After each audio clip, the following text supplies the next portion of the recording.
Hey, audio friends, MrAyrit here, and we are testing out one of Maono's new microphones. This is their podcast microphone. It is the PD200x, and you can see it's a cool RGB mic, right?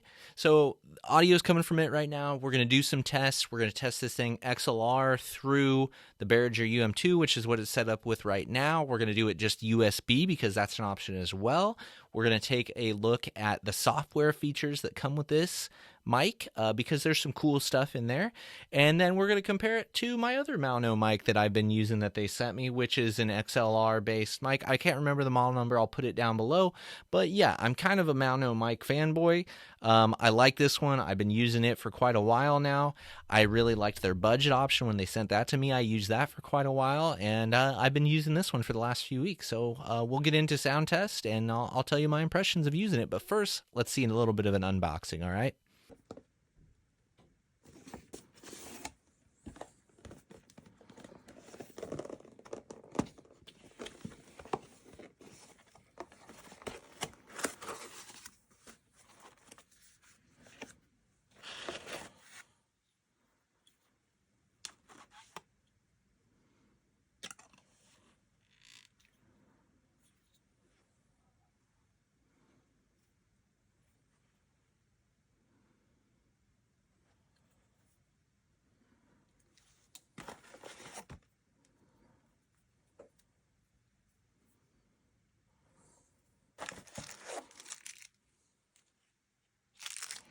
Okay, so now that you've seen everything that it comes with, right? I've got mine set up on a little boom arm here, and they do have another like kind of special boom arm that goes with this that I'll link to down below as well. They didn't have it in stock when I got this, otherwise I would have tried that out for you. But let me just show you the software here real quick, and then we'll get into doing some tests.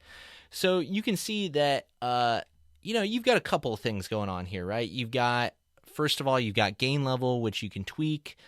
You've got mic monitoring, volume, things like that. You can turn on, off, that sort of stuff. You've got your levels that you're reading out right here as well.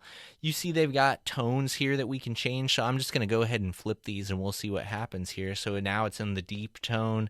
I don't know if that sounds any different or not.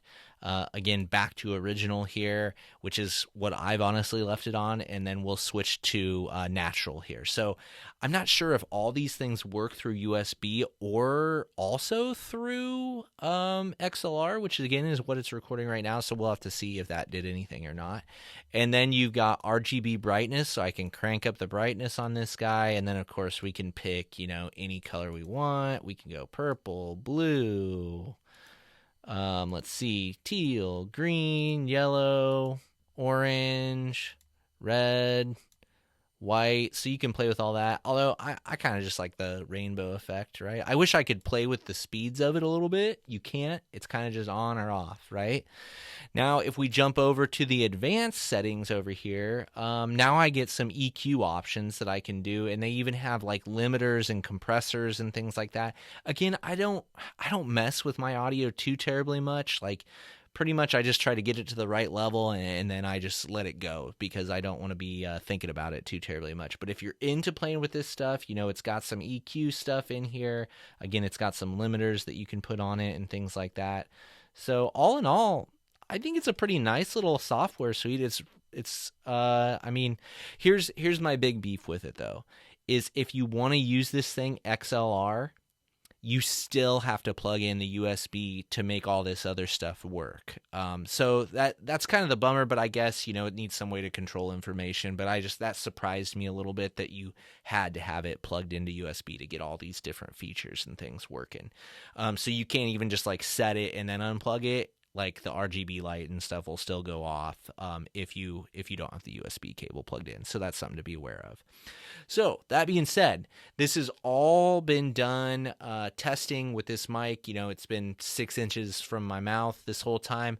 What I'm going to do is I'm going to unplug my Behringer here, and I'm just going to go USB, and you can see what the difference is to that. And then when I plug the Behringer back in, we're going to switch to the PM. I think this is called the PM500, this one, and we'll see what the difference is there, okay? So hold on one sec. Okay, so now we are doing just strictly USB audio through this microphone. It's currently on the natural EQ setting. Let me go ahead and switch back to the original, which is mainly what I was on the previous setting. So now we're doing original with this guy, and then we might as well throw in the deep and see what happens there. Well, I assume that these are all working at this point, and if they didn't before. So hopefully you notice a little bit of difference there. Again, we'll just go back to original here while I kind of finish up talking about my experience using this thing. I mean, I don't, it's a microphone. I thought in the videos that I've recorded with it since I've tried it, I thought it sounded pretty good. I'm not sure it sounds quite as good as the PM500. I really like the way this microphone sounds. It's got a little more sizzle to it, a little more bite to it, which I think sounds a little more realistic, whereas this guy, the PD200x, sounds a little more smoothed over, I think.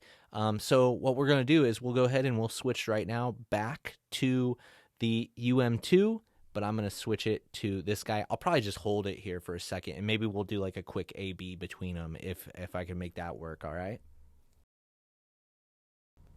Okay, so now I've got this guy hooked up, and we'll see what it looks like when we compare the audio and things like that. And I'll have to kind of go back through and do a little review here and just see what I think after listening to all of it.